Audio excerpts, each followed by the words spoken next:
to do a quick video on these, which are the Leatt DBX 3.0 flat shoes. I've owned them for about 6 months and I've probably used them about 100 times now. So it's just a video showing how well they've held up. In terms of my riding, I mainly do cross country and I will stand up probably 90% of the time. So I kind of feel like if you're standing up, that's going to put a little bit more pressure on the shoe, on the sole.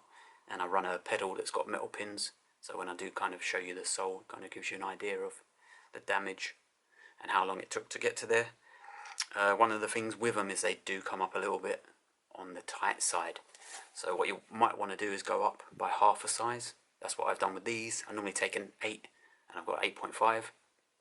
And they do have a very kind of wide toe box. So if you do have wide feet, it's probably a good option for you.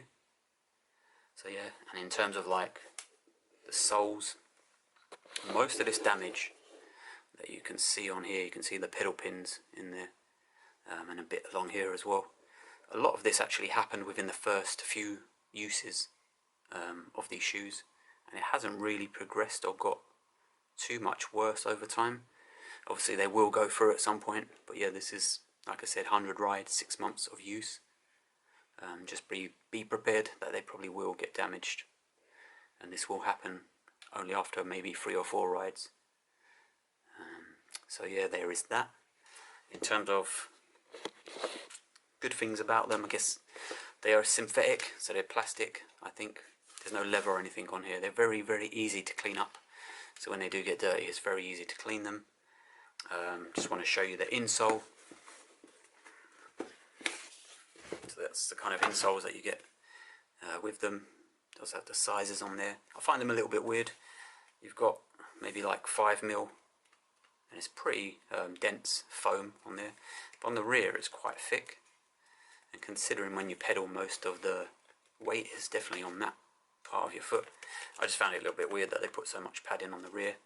I still find them comfortable, and they don't smell, which is pretty good. You know, you think 6 months, 100 rides, probably sweating quite a lot with your feet. I would have expected them to smell quite badly, but maybe I've just gone nose blind to that. That could be something completely different. The actual sole as well is pretty thick.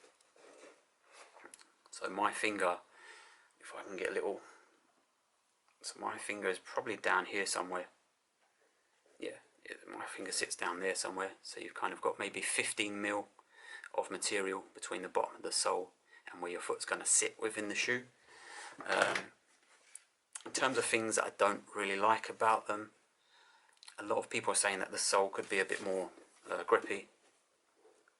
Where I do cross country, it's probably not going to be a problem for me. Maybe some of the enduro people and people maybe doing more extreme version of riding than what I'm doing may have trouble with them. I think the biggest gripe that I have with them is probably the laces. I just found them a little bit too short.